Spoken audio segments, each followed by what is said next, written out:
سورة النور آية فلنا.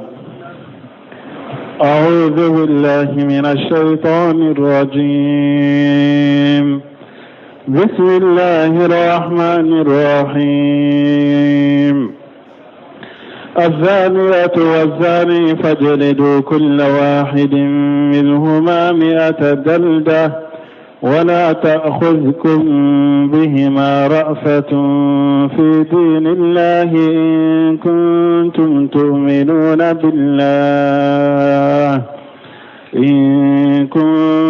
تؤمنون بالله واليوم الآخر وليشهد عذابهما طائفة من المؤمنين. بسم الله الرحمن الرحيم، والصلاة والسلام على نبينا محمد وعلى آله وأصحابه وسلم تسليما كثيرا. سبحانك لا علم لنا إلا ما علمتنا إنك أنت العليم الحكيم. أستغفر الله الذي لا إله إلا هو الحي القيوم وأتوب إليه. اللهم انفعنا بما علمتنا وعلمنا ما ينفعنا وزدنا علما. بيكارسو هجريا بكله أني كمناني أني بناني أني دورو. شهر ربيع الأول من هجرة سانكالو سبنا بسوينيو بسبنا. ميلاد نصارى وكجاتي بافلاني مغاني سبا سانكالو تانا بسوينيو تاني دورنا. أمبي داود أبو مسجد رجاء وأمبو كونو. أعوذ بالله من الشيطان الرجيم. الزانية والزاني فاجلدوا كل واحد منهما 100 جلدة إلى آخر آية. درسوا تمنى ni aya anya damina amasheka dafa. Aya yalako jeneya kela musoma ani jeneya kela chema ni jeneya sabatirauka ni shereya ye ube muso aye konota subuhate amakaraba ube jeneya kela yereya fokonye jeneya ke numa furu busanya keme ala kwa kele anku gosi busanya keme muso mi mafuruna ye jeneya ke busanya keme che mi mafuruna ye jeneya ke busanya keme amba gefana sankele anko majhabi sabai mbode ka Abu Hanifa de ko silama nyema ba kaswa la geni naka geni balyala menye hadisa ufo munum be geni sabati anjoraw hadisa dode la ambe kontine hadisa tola kata aya tawsiri toma وقد أمر الرسول صلى الله عليه وسلم برجل المرأة جوجة رجل الذي استازار لأزيرا حديثت منين كنو أنكو تشيدو أدنك تنبي بارك تشيدو بولو دنك ينجنيك أكبتر مصنفه ulu tumbe burusu de la uyu ka burusu kiri tige kom min ka de na ye jeniya ke patron muson no fe ko adden ka ba keme sara ani jom muso kele akode aka patron ma ye jeniya min ka muson no fe tumami min denye jeniya ka ye doni ke ba wunyinenka ko min bi denka woyede ka bugo busanya keme ani ka ge sankele bata ka jomuso didi taka o burusumo inde nana cide ñininka sallallahu alaihi wasallam ciden ko be kiri tigani ñogonceni ala ka kitabu ye ako eye ba keme min bo ani jomusoyi musoyin ce ko sagima folo o sagira ako e denke komi o mafuru aye jeneya ke busanya keme be boala abegge sankele kabo dugu kono ako unesima sogoma ebe soli kata ceyin kam muso nin denke ye jeneya ke ce min kam muso nofe sogoma soli kata muso yin fe ni muso nyire jora ako jeneya in kera cinya do ika farakeru unesi soli la kata muso yin fe muso yin ko ho jeneya in kera aya farakeru bi hadisa bota woro de la ko cide nye muso cide nye nyamariye ke ko muso ka farakeru ko cemi na ka barake denye jeneya ka muso nofe ko cide nye nyamareli ke ko muso in ka farakeru parce que anya fo nye umaru alla banna umaru ka hadisa de la umaru ya kutuba kala ko minye farakeruli niye jeneya ke furula ki farakeru ni sere o sabatirika ube kono yerila ceti bolo subuhate imakaraba ube e yere ku ye jeneya ke furula umaru ko ibe farakeru ko farakelu jigini aya jigina qur'ana kono kulu ya kala ka tanga ka durusi o ko fe aya in tusera kiri toray cide nye farakelu luke ulu ye farakelu luke ciden ko fe comme ale be sira ni wakati janani mo wiye mo do kanata fo ko aw ma farakeru ye qur'ana kono ante farakeru ke nu be fili an kuma na uyoro la dersu temene donc ola farakeru li anana qur'ana kono ciden ka disaw sabatiraka patron min ni akabarake denye jeneya ka muso no fe cide nye nyamarali ke ko muso en ka farakeru a farakerura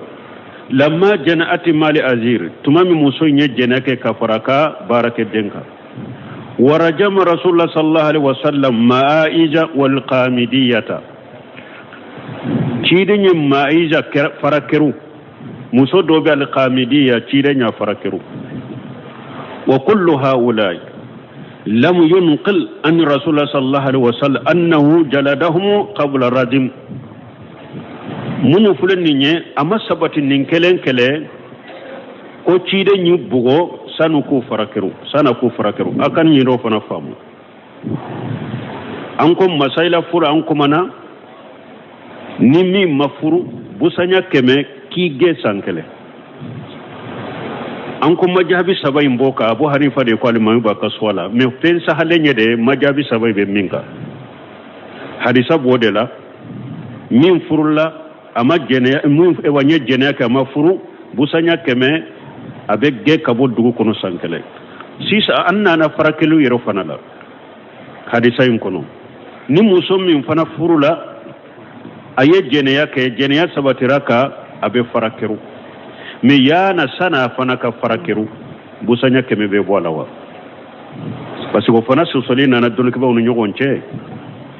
doko ko har mi na afurula aye jene yake ko busanya keme be bola de folo o ko fe amba farakeru do fana yo fo bon kasiru bena utigu do fo donc aba fe ka delila yira wala o fana la ko ciide nyem mo do farakeru amu bugo oye jonye unesu solila kata muso min no fe ciide ko ka farakeru bugo li forawa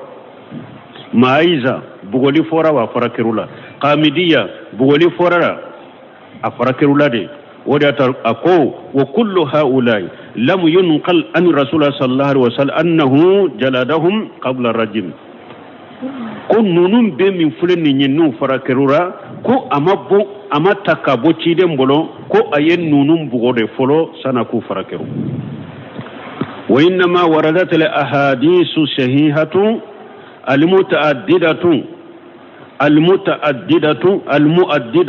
المتعددة طرق والألفاظ بالاقتصار على رجمهم وليس فيها ذكر للجلد بنكسر كوكو حديث سهلون نانا المتعددة حديث منون بنيوغن جريا المتعددة حديث منون جاتلندو المتعددة الطرق حديث منون ناچوغو جاتلندو والفاظ ukakuma ujatelendo unana kuma choko chamana kana sira jate chamana o hadisa sahlen kacha bil iqtisari ala rajmihum wa laysa fiha dhikru al jilidi o hadisa sahlen chama minana unana uyem masurunyalike ko chide nyu farakeru de amubugo ngabugo lifo wali haja ninde koso كان هذا مذهب جمهور العلماء نيند كيرا دوني كبغا فانچا متاسرا كيرا نيند كوني مغمن فرولا ايجن ياكي ابي فراكرو دي بوغولي تاكا وإليه ذهب أبو حنيفة ومالك وشافعي رحمهم الله أو أبو حنيفة أني مالكي أني شافعي على كنون نما نون تارا نسرا دكا kafoni mugo jene yake afurula abe farakeru de dro busanya keme boli toka وجهب الإمام أحمد رحمه الله إمامنا أحمد تارا ألك نيما إلى أنه يجب أن يجمع على ذان المحسن بين الجريد لآية وردم لسنة من أحمد بن حنبل تارا في كوني مغمي جنياك أفرلا كو أمبي فيم فلا فرانيونكا فيم فلا بي فرانيونكا أكا فيم فلا فرانيونكا عليك أمبا بغو ni aya ye amba farakiru ni sunna ye mana aya min naka bugoli fo amba bugoni aya ye amba farakiru ni sunna ye kama uriya ani amir al mu'minin ali ibn abi talib radiyallahu anhu komi ni nyogona mafulana kabo ali ibn abi talib boro alaka je kabo ma annahu lamma utiya bi sarahatan wa kanat khadijanati tuma min unana alima ni muso doye ba fo sarahata ya sura o ye jene yake wa hiya muhassanatu muso infurla fana fajaladaha yawm al-khamis wa rajamaha yawm al-jumu'ah ali ibn abi talib ayem muso yimbugo kabusanya keme bola al-khamsado aya farakiru jumado summa qala ko fi ali ibn abi talib ko jalalatuha bi kitabillah ورجمتها بسنة رسول الله صلى الله عليه وسلم علي بن أبي طالب كو أكونيا بغوني على كتابو يه نيا فراكروني تيدن كسنة donc ni masaila fannin kuma fula de bala mi akuma sabati lenye minye ni mugo ye jene ya deke afurula farakirlu wasara bugoli te faraka wode yakuma salenye وأن عبادة بن سامت قالت قال رسول الله صلى الله عليه وسلم حرسان أنا عبادة بن سامت بلو ألك جيكابواما كو ألك تشير ألك ترونا كسبك كو كوجو أني قد جعل الله لهن سبيلا البكر بالبكر جلد 100 وتقريب عام والشيب بشيب جلد 100 ورجم كو حديثا دون أنا ciden bolo sallallahu alaihi wasallam beda ta bunu samiti ko ciden ko kuju anni aya minaka bomma qad jala lahu lahunna sabila ala yashraduma ni abe koriya ke kata yoro juma suratul nisa kono ni ala ko ni ewa muso ye jene yakani che muso yi ukamara ukumina kumara حتى يجعل الله لهن سبيلا muson nunun ka hubusi kudo kasola fo ala ka sira kuye wakati mi wala tumami aya jigina konni min furula aka farakeru nimmin fana mafuru busanya keme ciden ko kojo anne aya mina kabombolo qad jala Allahu lahunna sabila ala yashraduma al bikru bil bikr cemi mafuru ani musomi mafuru nu ulu ye jene yake jildu mi'atin wa taqribu am ube bugo busanya keme ube ge kabo dugu kono sankele wa shaybun bi saybi musomi furula ani cemi furula jildu mi'atin wa rajum ube bugo busanya keme ube farakeru minya ahmad ibn hanbali ko aka bugo ni ayaye aka farakeru sunnaye ni ali ibn abi talib fana ko nya bugo ni ayaye nya farakeru sunna kambe ni hadisa dema ukambe ni hadisa dema wala me jamhuru be minka munun temena cide nyiretile la yem munun farakeru amma sabati ko ayubugo o hadisa ube wode yato ninya Abu Hanifa ni Malika ni Safai ulu tara ko ni min furula ko be farakeru de busanya kote ulu taro fande fe ninya Ahmad ibn Hanbal ni Ali ibn Abi Talib fana bara minke ulu fara taru shembe ni hadisa una nyonama abeta ayat tawsir qawluhu ta'ala ni alako ayayin kono wala ta'khujukum bihima rafatu fi dinillah jene ya kelache e musomana chema ni alako kabugo ukelenkere kabugo busanya keme akwa kana hinna kana umina fi dinillah ay fi hukmillah alaka kiri joli alaka kiri boli ula uhinna kana umina wala de ay la tarqu bihima fi shara'illah akana hina ufulala alaka sariyala وليس المنهي عنه رفة تبعية على إقامة الحد لانينته بليلين لانينته هذا مدى على بهنا مندا كادو هذا مدين بسكونا ني حدو ببو مغولا ني بهنا لاي بسكونا وما جده وما حرام يا شريعة مو جده مانا كهنا أولا كسريعة يمبولي توي مسريعة يمبولي وكنا بهنا أولا كما توكده no hinna bawla abake ka sariya bola ye sariya bawla u hinna bawla sariya mun boru la jaba mun keruka ako balili to kade u ba fode ma arafatu tabiiyatu o ye hinna minye ala ye hada madenni wodade o be hada maden duskuna sheko tola balili kera minna ka hinnula sariya min kanka bawla ka sariya intoe ka kirin to inate bawla wa inna ma hiya arafatu allati تحمل الحاكم على ترك الحد كيدني باليلك هنا منا كيري تغلا هنا من بيتا pour نيت كيري مبولا فإنه لا يجوز له ذلك ودي تدغا كيري تغلا وهنا كيتا فوق كيري من كان كبولا كوتوي نيت كيري بولا إباليلا ودلا وتدغا يه مي اوا كيري بوتو ولا ala ye hinna min da kado hada maden duskun kono la jabali min beke ka ke ula ani kiri min bake ka bugula ka hunnu lu duskun kono basi to la de ne ka hinna ula hinna min ba to ni be kiri ntoy wore haramu yare bolon qala adadu min al ulama don ka ba jata doko wala ta'khujukum bihima rafatu fi dinillah qalu iqamatu al hudud ko akana hinna kana uta ufulaka hinna kana uta alaka dina lade kulla nyine munye alaka haddu joliuka alaka haddu joluka ka hinna kana ata walade nabi haddun toyde ija urfiyat ila sultani fatuqam wala tu'attal haddu fule na sharia haddu wulila ashera kiri tigilama fo haddu ka boyla da tesika toy tukuni ni kiri kuni shera kiri tigirama o kiri mbekede wa qala amiru sabiyu wala ta'khujukum bihima rafatu fi dinillah qala rahmatu fi siddati darb sabiyu ku fanako ko fulaka hinna kana mu'mina alaka dinala alaka kiru alaka sariyala ko akore munye qala rahmatu fi siddati darbi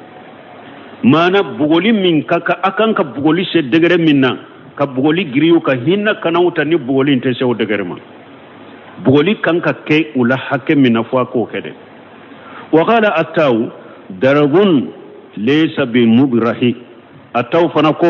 ko jene akilan nunum bugoli de do me bugoli min tayiro fana jogide wa qala sha'id ibn abi arubata an hammad ibn abi sulaiman yujladu al-khajif wa alayhi shiyabuhu min sha'id ibn abi arubata an hammad ibn abi sulaiman akum min al-khajif o kiri bena yofe ni mo min galonda mo la ko ye jene yake sere nani tibolo nambo bugon kabusanya bisegi bo ola ambo bugo kaka finu to alade wajani tuqla shiyabahu me jene yakelata namba le bugamba ka finu bo alade summa tala tumama yenning fo aye ayakala wala ta'khudukum bihima rafatu fi dinillah ako alako ufulaka hinna kanawmina alaka sariya bolila فقلت هاجة في الحكم بنكسر كوكو عليكم ننكما ننفل كيري دلا قال هاجة في الحكم والجلد كن نمبي اوا كيري بولي اني بغولي مانا اكنا وهن كنوتا ناتي كيري بولا كله يهن كنوتا فنا اني بغولي من كاكا نو بغولي تكولا يعني في قيامة الحد وفي شدة الدرب mana ufulaka hinna kanauta ni haddu te bula ufulaka hinna kanauta fana ni bugoli kanka gele yaw kani hakke mine no fana teke wa nabi ubaydillah ibn abdullah ibn amr anna jariyata ibn umara janaati fadraba rijlaiha ubaydillah ibn abdullah ibn amr ako ko abdullah ibn umara ko akajjo muso de yo jene yake ko abdullah ibn umar ya gosha sayan fulala qala nafi ko arahu qala wa jaharuhu nafi ko nya jatamina minni abdullah ibn umar ko ye jomuso mbugo asheuna ana ko qala qultu nafi ko alayku abdullah ibn umar ma wala ta'khudukum bihima rafatu fi dinillah ko alayku abdullah ibn umar ma alako qur'ana kono ko jene kila fulan nabi haddu bolo hinna kana umina de mana nafi bolo abdullah ibn umar hinnara aka jonna ama gosi choko kosobe ko aya gosa shewna ana ko ayenni aya kar abdullah ibn umar ka qala ya bunayya tumam abdullah ibn umar de min abdullah ibn umar ubaydillah ibn abdullah ibn umar ubaydillah alede ko ewa abdullah ibn umar ma ako alako ufulahi nakana umina de alaka dina la de qala ya bunayya warituni agajitani biha rafatu akonde enya de bala wa konni hinna inne minawa inna allah lam ya'muruni an aqtulaha alam ya'muran ka faqa koy wala an aj'ala jildaha fi rashiha alam ya'mari an ka bugo akunkolo fanala wa gad awja'tu haythu darabtu nya bugo yoromi bugo li ndigira lawo nya bugo yoromi bugo li ndigira la ma nya mariyan ka faqa ma nya mariyan ka bugo akunkolo la fana wa qawlu ta'ala ni alakum masamin kortaleno in kuntum tu'minuna billahi wal yawmil akhir na yasro aw limanani alaye ani dollaba ay fa fa'alu zalika wa aqimul hudud lamman zana naw limanani ni alaye ani dollaba ewa ay haddu bo jene yake lawla de na yasro aw limanani alaye ani dollaba ni jene yake law ye jene yake jene ya sabataruka ay haddu bo la de وسددوا عليه دربا او اكبغوا لجريا كفنا ولكن ليس مبرها ليرتديها هو ومن يسنو مثل ذلك مبغولين كنت فنا كايرو كاري اكايرو جوغي بغولين كوني مونيه pour akake alema bagabagaliye aleka ale ala bugolin nake alema bagabagaliye ni ani alena nyogona nute ninko nyogona ketukune bugolin kunye wode liyertadiya huwa wa man yasna mislahu bijalika pour alena bagabaga ne la bagabaga ni bugoli na ke sababu ye ka ale bagabaga na ten nin koy nyogona ke alini alena nyogona minya ale bugoto fana ye bugoli na ke sababu ye ka ale fana bagabaga ka kankari da na ten nin nyogona ke bugoli ku nyode me akunte ka yoro kari akunte ka yoro fara وليشهد أجابهم طائفة من المؤمنين أو نجني أكلا ننم ببغفنا مؤمن أكاك مؤمن جمع كل دنيانا حاجة فيه التنكيل لجانيين نين ينجلي دي كتا جني أكلا فلما إجا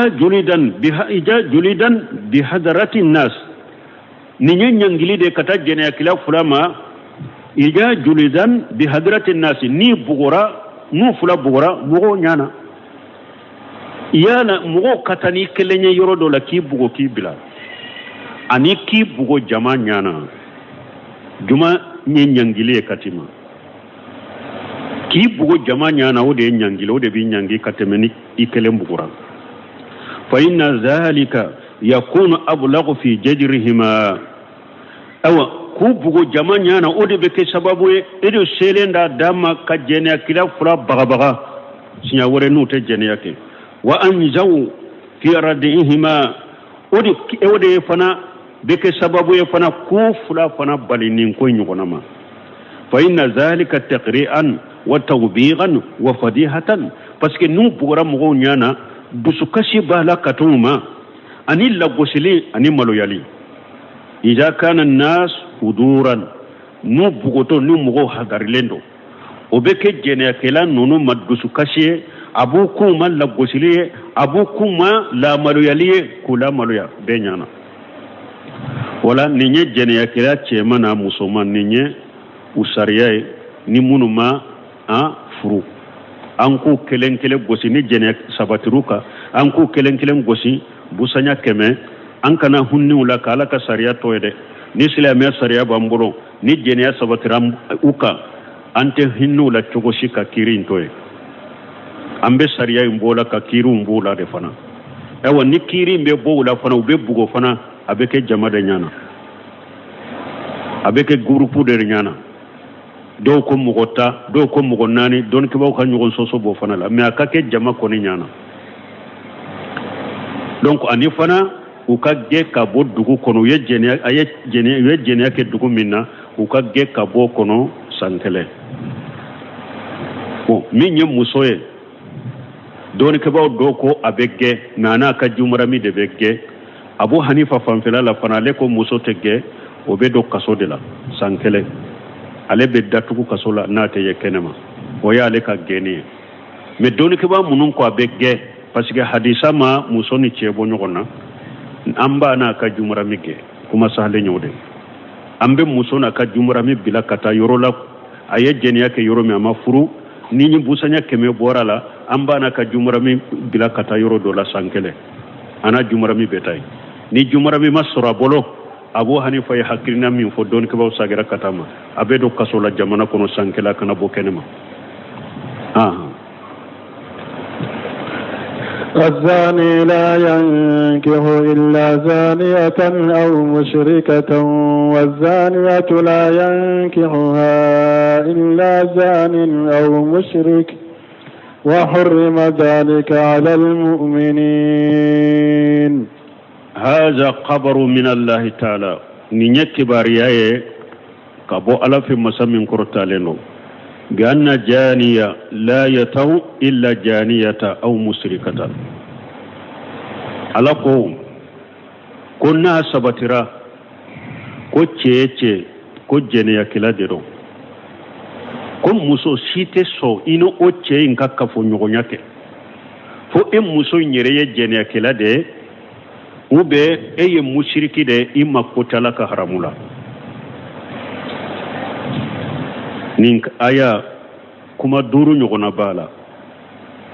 me bunkasiri mabdu alebe fula nyogona defon aya ko la yutawihu ala muradihi min ajna illa janiyatu ashiatu ko joniya kala motiche so jeniya kila be min nyini fe kaswama ina ka ke ka ala kuta ka jɛnɛya kɛ ka ala kuta fo e yɛrɛ fana e muso in fana ye jɛnɛyakɛla de ye ala sosola de muso jɛnɛyakɛla cɛman n'a y'a ɲini e fɛ an ka jɛnɛya kɛ muso si tɛ sɔn cɛ in ta ma ka sɔn a ma jɛnɛya la fo e muso in yɛrɛ ye jɛnɛyakɛla ye ala sosola de aw musirikatu ou bien ye musiriki muso de la tara hurmata jalika e bolo jɛnɛya ma haram nin ko fula dɔrɔn de bɛ muso bila n'a ni jɛnɛyakɛla cɛma bɛ jɛ wa kazalika ko a b'o cogo la a janiyatun jɛnɛyakɛla musoma fana la yankihu illa zani ay asi bi jinahu cɛ si tɛ sɔn jɛnɛyakɛla musoma ka e wele ko an ka jɛnɛya kɛ an ka jɛɲɔgɔnya kɛ cɛ si tɛ sɔn jɛnɛyakɛla in bolo jɛnɛyakɛla muso in bolo n'a bɛ jɛnɛya kɛ ɲɔgɔn fɛ fo e cɛ in yɛrɛ yala sosola de ye jɛnɛyakɛla de ye aw musirikun ou bien e cɛ in yɛrɛ ye musiriki de ye la ya taqidu taharimahu e jate la jɛnɛya ma haramuya yɛrɛ o de y'a to i bɛ jɛnɛ kan nɔfɛ anni ibn abbas wa janiyatu la yankihuha anana ibn abbas bolo ko jɛnɛyakɛla mɔgɔ si tɛ sɔn ina ka jɛ illa jani aw mushriku ay qala laysa haja bin nikah ko ibn abbas ko ni laɲini tɛ ko furu dɛ k'a fɔ jɛnɛyakɛla cɛman muso si tɛ furu o ma fo ni e ye jɛnɛyakɛla de ou bien jɛnɛyakɛla musoman cɛ si t'o furu fo e ye jɛnɛyakɛla de a ko ni laɲini tɛ furu ye dɛ innama huwa aljimaw ibn abbas ko ni laɲini ye kafoɲɔgɔnya de la yajini biha illa jani aw musrik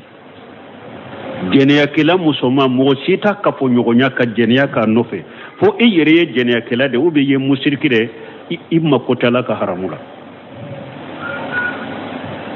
wa qawlu ta'ala o de y'a to ala ko azani jɛnɛyakɛla cɛman la yankihu illa janiyata muso tɛ se sɔn i ni jɛnɛyakɛla cɛman ka jɛ a ka kafoɲɔgɔnya kɛ fo e muso in yɛrɛ ye jɛnɛyakɛla de komi cɛ in ɲɔgɔnna aw musirikata ou bien i ye musiriki de i mako tɛ ala ka haramu la e bolo yɛrɛ jɛnɛya ma haramuya sinon i tɛ sɔn i ni jɛnɛyakɛla cɛman ka jɛ wa janiyatu jɛnɛyakɛla musoman fana la yankihuha cɛ si tɛ sɔn i ni a ka kafoɲɔgɔnya kɛ illa jani fo e cɛ in yɛrɛ ye jɛnɛyakɛla de ye aw musirikun ou bien i ye musiriki de i mako tɛ ala ka haramu la o de y'a to ala ko wa qawlu ta'ala wa hurima dhalika ala almu'minina ay ta'atihi ko ala ya haramu yara mu'mini kan i ka nunun kɛ maana ni e ye cɛ ye mu'mini de ala ya haramu ye kan jɛnɛyakɛla musoman ina kana jɛnɛya kɛ ni e muso ye mu'mini de ala ya haramu ye kan cɛ min ye jɛnɛyakɛla de ina kana kafoɲɔgɔnya kɛ a kana jɛnɛya kɛ ala ye nunun kɛli haramu ya mu'mini bolo والتجويز بالبغايا أو تجويز الأفاف برجال الفزور أو أكو بنكسير كو أبو تشوفو فنادا وتجويز بالبغايا إتشي فنا إكا سنغربا مسو مي بغايا مسو جمع مسو من بيت جنياك وباسرا أتي دغا مغو فرو أو تجويج الأفائف برجال الفزور وبه أمسو تنغلين فنا كمين يفاجري جنيا كلا تدغي فنا كفرما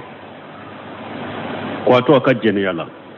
أبيكم بنكرسير سيسا أو بمونفا مالك التوسير لا آية مانا لا مانا فلا بناباسا تارا ميفي جنيا كلا تيما موسو سيتي سو ina ka jɛnɛya kɛ fo yɛrɛ jɛnɛyakɛla ou bien musiriki de jɛnɛyakɛla musoman fana cɛ si tɛ sɔn ina ka jɛnɛya kɛ ɲɔgɔn fɛ fo cɛ in yɛrɛ jɛnɛyakɛla ou bien musiriki kɛlɛ filanan maana jɛnɛyakɛla cɛman muso si tɛ sɔn i ka furu a ma k'a to a ka jɛnɛya la fo e yɛrɛ jɛnɛyakɛla de ou bien ye musiriki de jɛnɛyakɛla musoman fana cɛ si tɛ sɔn cɛ min ye mɔgɔ tangalen de ka muso to ka jɛnɛya la k'e b'o furu cesite swama niye mogo tangale fo e yere jena kila rube ye musirkire imma kote ala ka haramula be jena minna e jate la fo itala abe komin ko aya kuma duru min bala bun kasiri fule ka fulata we buna basa ya tafsir minna ani fana ale ya tafsiri abata fana mana furu kana furu kato aka jeniala abe continue hadisa utola donc kuma do bena abuna fo do ko yere ko aya in tuse dendo ko ni aya tusera ko ka fo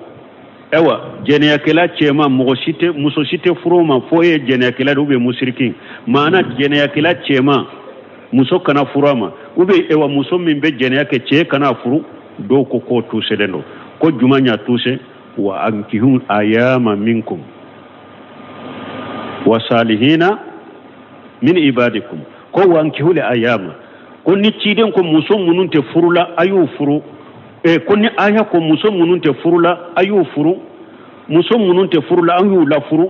ko aya ma jeniya kala ni jeniya ka balifo ko ola o aya yennin tuse ko ni muso ye muso de ni silama de do ko har na be jeniya ke ko daga re ka furu ko aya yo tuse o te kuma sabana yawa oye kuma sabana bon kuma nani na do ko ajaniyatul majlud ko jeniya kala minye jeniya ke fo bugura ko mo siten ce minye jeniya ke fo jeniya haddu bora la bugura jeniya kama muso site furo man ye ni jeniya kala te ube muso minye jeniya ke fo jeniya haddu bora la bugura ce suto furu fo ye jeniya ke ube musirki ninte kuma nani nay kuma duruna nyina nako parce que mbuta kitabu kono nyina na kuma duruna ko uben nin kuma ude fo aya nofe aho ko fe bun kasiri ko ni bun abbas wa hurima jalika lil mu'minin akwa mafra ka bun abbas bolo ko nunu haramu yara mu'minu bolo qala harrama allah jina alal mu'minina ima bun abbas tawsiri harbi ala yejene ya haramu ya mu'minu bolo furu intede ala yejene ya haramu ya mu'minu bolo wa qala qatadatu wa maqatil ibn hayyan حرم الله على المؤمنين النكاح البغايا أما كما فلان أكو قتادة أن مقاتل ابن حيان ولكو كو ألا يا حرام يا مؤمن كاي كجنيا كلا مسوفر سنغربا مسو ألا يا حرام يا مؤمن كاي كفر وتقدم ذلك بنكسر كو فوركتم فقال وحرم ذلك للمؤمنين وهذه الآيات كقوله تعالى bunkasir kunni aya be kome alaka aya muhassanati khayra musafihati wala muttaqijati aqdan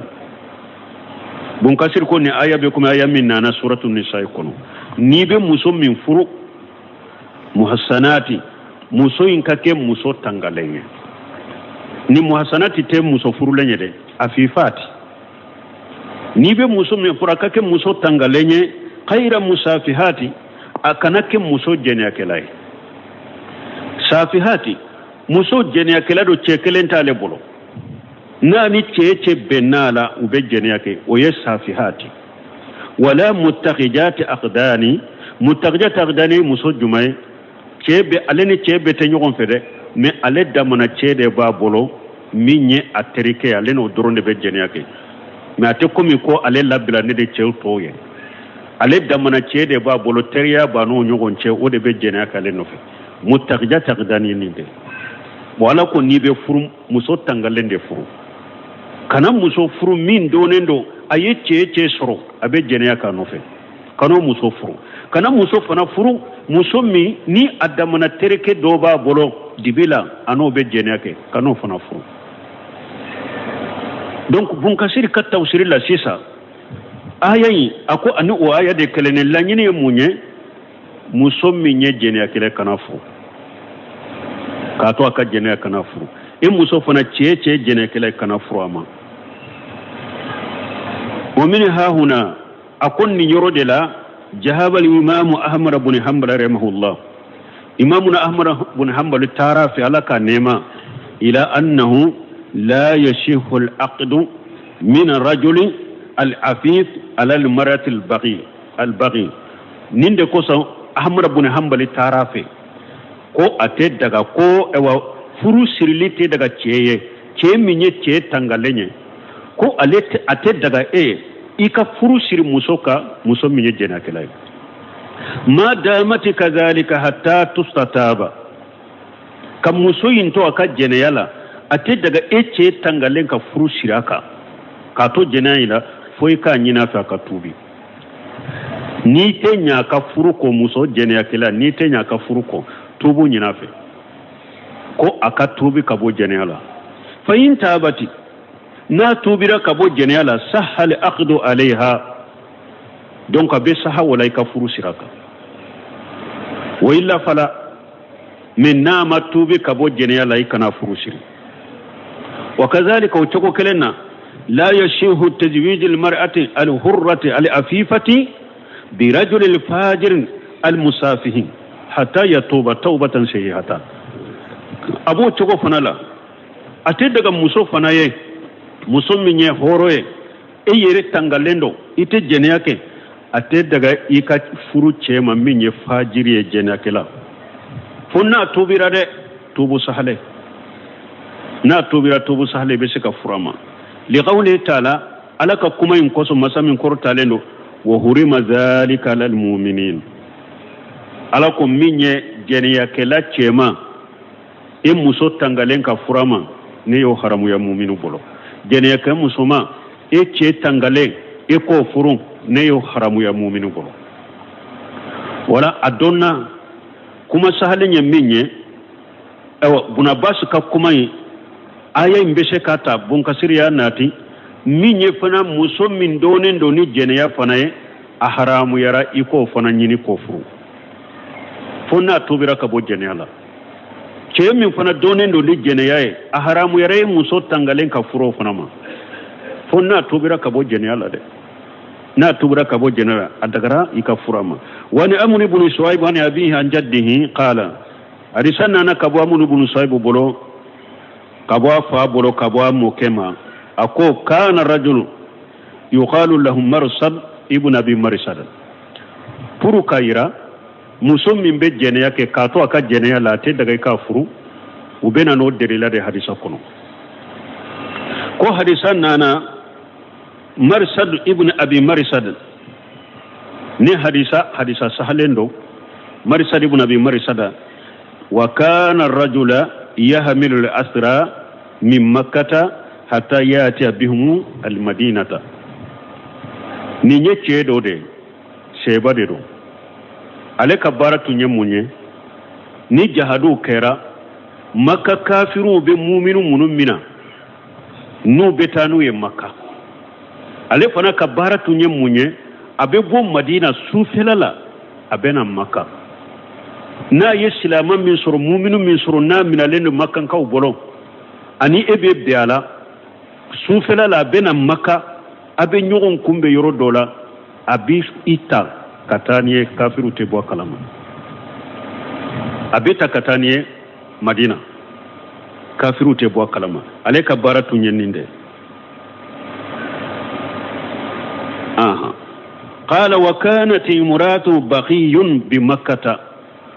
bo ko muso sunguruba do tumbe makka an ko baqi wede muso min be jenaya ye jenaya ka ka bara de nu basara ba funinde mabaqi muso do tumbe maka akle ka bara yede ka jeniya ke ubasara yuqalu laha annar ubafu muso ma to de ko annar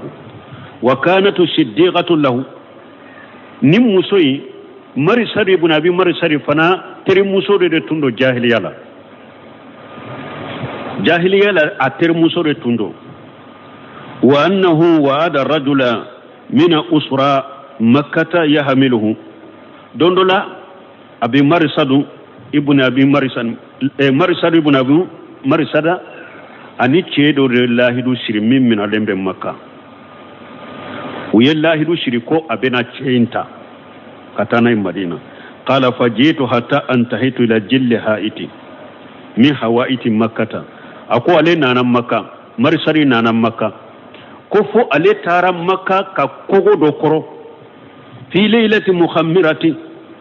atara kogodo kan e wasuma koro o yasoro asu kalo yelemba tanu fulala su filale do kalo yelembe ne ali maso kabo kalo yelen koro kaye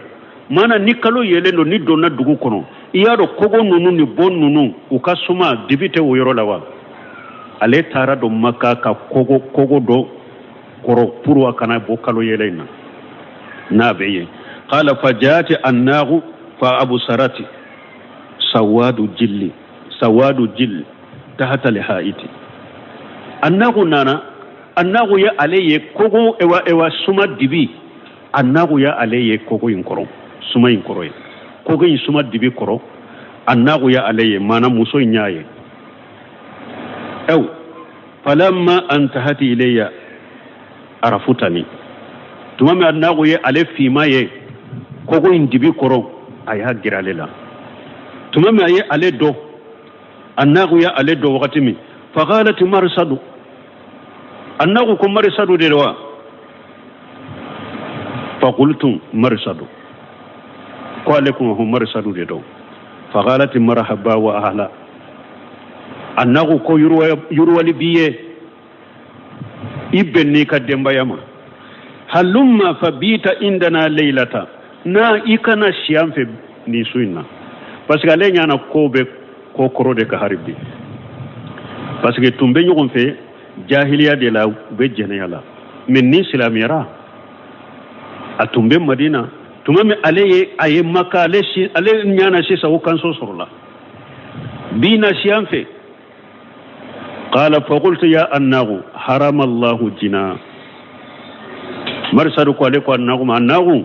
alay jeneya haramu ya فقالت نمسو ما سغسرو muso ko haketo muso ateri nyogona je nyogonya bilade na baka ka asago sori bolo ibe sutura me dongodo na sago masoro ibe borto foida ibe abillebu foida tumami annagu ma ka sago soro faqalat ya ahla al-khiyam haja rajul yahmilu asrakum akuluna qiyamu yamunye tantatigu kamman ka kawule ko tantatigu ewa ce min bena ka mugon mina lew mina katafule afule qala fatabi'ani samaniyatu annahu ko kom mo segire tugurale ko kalege marsad wa daghalitu li hadiqatan marsadu kom mo segi alege mo segi tugurako ale tara dum na ko foro dola fa antahitu ila al-qarn aw kahfi ko ale donne na ko foro dola bolla kata kulungo do atara do kulungo dola aye kulungo do ye fadagalitu fihi ko ale donna kulungo en kono fajau mugoshegi nana hatta qamu ala arashi kaleto kulungo en kono fo nana jo aleka ale bu koro dinga kono kulungo en kono uluba sampe fabalu uye suguneke fajalla bawluhum ala ras ukasugune suraran kun koloka usu yesugune ke ukasugune nana surun kun koloka fa ma humullahu anni me alawu nyaw fiye koni manye mana te ko mu nyaw fiye na be fiye limin do mana alawu nyate menka umase kanye qala summa rajau o ko fe marisadu ko usagira tumami ma aleye usagira farajaitu ila sahibi fahamaltuhu marsadu ko aleni ce min lahiru ta asagira kana mamaka ko aleyata wa kana rajulu shaghila ko ce tunka giri ko aleyata hatta antahitu ila al-ijghir fo aleshera ewa yorodo tumbe maka bi sugude do abebo o yorola yado ewa folo nube karta dila be bi sugu minke kartai fo akasa kadi afiun kasa kadi ko ale tara o yorola fo ale sera o yorola fa kaitu fa kakafutu fa fakaktu anhu akbulahu ko cey tumami ne jolgo munun tumbe cey na ko alayu foni ka bola parce que nous yumina ne jolgo de bila ne jologo munun tumbe ce na kasirinu ye ko alay wulufoni fajalita ahamiluhu wa yu'inuni ko ale kera bake ka ceinta cenyire bake ka le deme hatta ataitu bihi almadinata fo ale ni ce nana madina fa ataitu rasulullah sallallahu alaihi wasallam ale na ale madina sa atara ciden falaka taruna kisibaka fa qultu ya rasulullah ankihi annaga ewa afule muso fana ni ce ni erla so bonu nyogon ce ukanyina nyogon ko foy mangelena muso kato bogotini yala ni cece teriya ni kanu tumbanu nyogon ce abese ka furu ka mode unye ece ale atenyina nyogon ko aka yiruma janya ka bo nyogon na de sino aka hakilite se ka nyogon mina bo hari bi mari saru fana abe annagu fe anana ciden fe ako ciden ne ba fe ka annagu de furu anki annaga ba fe ka annagu de furu marrataini sinya fula be cide alaka cide ne ba fe ka annagu furu alaka cide ne ba fe ka annagu furu fa musaka rasulullah sallallahu alaihi wasallam cide na yiremina falamu yuradda alayya shay'an cide nya yiremina ma kuma shi saganema aya yere mina kabo kuma ma amma so ka kuma saginne ma hatta najalat funni aya jigina ajani la yankihu illa janiyatan aw musrikata wa janiyatu la yankihu illa zani aw musriku wa hurima jarika ala almu'minin funni aya jigina fa qala rasulullah sallallahu alaihi wasallam ya marsad ne aya jigine ko cide nyale wole akon marsadu ajani la yankihu illa janiyata aw musrikata jeniya kala cema muso shite furoma foni muso nye jeniya kala de ube musriki muso wa janiyatu jeniya kala muso mafana la yankihu illa zani mo shito furu ce sito furu fo ice ye jeniya kala de aw musriku ube eye musriki de yimma ko tala ka haramula fala tankiha aw marisadu kana annagu furu kana furu donc ni hadisa yi mun rasisa ha ni ce ye jeniya kelai e muso tangalen kana furama a haramu yare ka furu ce jeniya kelama e ce tangalen fana muso dona ni jeniya de kana furu kato jeniya inna me ni tubu kerato ce ye jeniya kelai da tubira kabo jeniya la abe daga muso ka furama muso ye jeniya kela da atubira kabo jeniya la abe daga ikafuru annabi hurairata qala rasulullah sallallahu alaihi wasallam hadisana nabi hurairata bolo wala nye kuma nani min fonko nyina na duruna la kuma nani nye min ke sabana bunkasir fule ko de foya ko hadisana nabi hurairata bolo ko alaka cida alaka tanuna kisibaka akol la yankihu jani almajludu illa mislahu ko mogo min ye jeniya ke fo bugura jeniya la ko mogo sito furu fo nyona jeniya ke la qalu uko famma ija hasalati tawbatu medoni ke ban ko min ni tubu kera fa innahu yuhillu tajwiz furu be daga wakati وغد إن طائفة آخرون من العلماء أن هذه الآية منسوخة كما ناني نانو بمنا كما ناني سور لبون كسير كتوسير كن منون كو اوا كفو نيغونيا ديدو اني منون كو فرو نيغونيا ديدو اني منون كو لا نيني دي كو جينيا كلا من بوغورا اني منون كو آية نيري توسرا kuma nani ayu fo tafsirin kono ya